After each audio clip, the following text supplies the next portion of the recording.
So, what if I told you there is a detective story, and it's unfolding inside your body right now? Welcome. In this explainer, we're diving into clinical biochemistry, where we're going to uncover how a few drops of blood can solve the most intricate medical mysteries. I mean, it sounds like something straight out of science fiction, right? How can one tiny drop of blood hold so many of your body's secrets? Well, that is the exact mystery we are solving today. We're going to explore the incredible science that lets doctors read your health story, page by page, from just that single drop. All right, first up, a body of evidence. To set the scene, I want you to picture your body as this incredibly complex, bustling city. Everything's humming along just fine, until, it isn't. That sudden illness, that's our crime scene. And your doctor, they're the lead detective on the case. You know the feeling, a fever, a cough, that weird pain. Those are kind of like the loud witnesses shouting for attention. But the real story, the actual smoking gun, it's usually hidden. The most critical clue isn't something you can see or feel. Nope, it's microscopic, and it's swimming around in your bloodstream as we speak. Okay, so if the most important evidence is totally invisible, how in the world does our medical detective even begin to search? Well, they start by looking for chemical fingerprints, the unique traces left behind by the culprit, which in this case is a disease or some kind of condition. And that chemical fingerprint, it has an official name. It's called a biomarker. Now, this could be a protein, a sugar, an enzyme, really anything whose level tells us a story. Is it too high, too low? Sometimes just its presence or absence is the single clue that cracks the entire case. And really, the core idea here is, well, it's beautifully simple. When you're healthy, all your biomarkers are in balance. The scene is clean, right? No clues. But when something goes wrong, bam, those levels get thrown way off. They might spike or they could plummet. And that imbalance is the bright flashing signal that tells our detective exactly where to start looking. Okay, so our detective knows a clue. This biomarker is somewhere in there. But how do they make it visible? I mean, how do you lift a chemical fingerprint? They need a super specialized forensic kit. And in clinical biochemistry, that kit is packed with these powerful little tools called enzymes.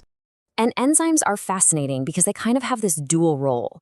Inside our bodies, they're the tiny workers making sure all the reactions that keep us alive happen super fast. But in the lab, scientists have basically repurposed them into these highly specific little bloodhounds, chemical reagents that hunt down and react with only one specific target, our biomarker clue. And the process itself is it's elegant. First, you add the enzyme detective to the patient's sample. Now, it's going to ignore everything else, just searching for its one and only target biomarker. And when it finds it, bam, it latches on and triggers a reaction. This might be a color change or even a tiny flash of light that a machine can measure. And just like that, the invisible clue is now visible. And now for the payoff, cracking the medical case. We've found the clue, but what does it actually mean?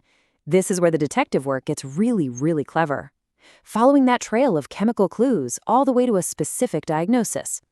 See, here's the key. Our bodies are super organized. Your liver makes different biomarkers than your heart does. Your pancreas leaves its own unique chemical fingerprints. And that's exactly why a doctor who thinks you might have a liver problem will order a liver panel. They're sending in a team of enzyme detectives trained for that specific crime scene. It's the same thing with a cardiac enzyme test. It's all about a targeted, precise investigation. And check out some of the most wanted culprits here. If you see high levels of the enzyme amylase, the investigation points straight to the pancreas. You've probably cracked the case of pancreatitis. Or what about the biomarker troponin? If that shows up, it's a massive clue for a heart attack.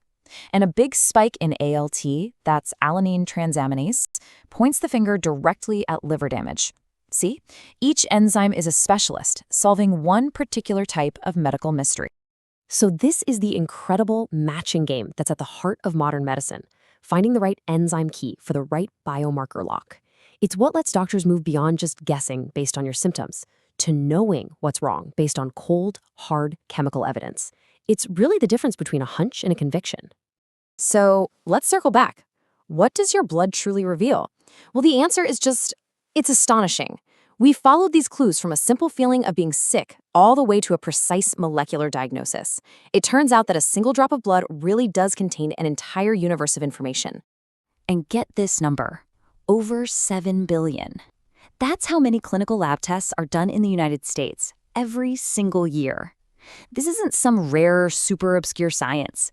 This is the bedrock of modern medicine, happening millions of times a day, guiding countless life-saving decisions. When you really think about it, a blood test is a conversation.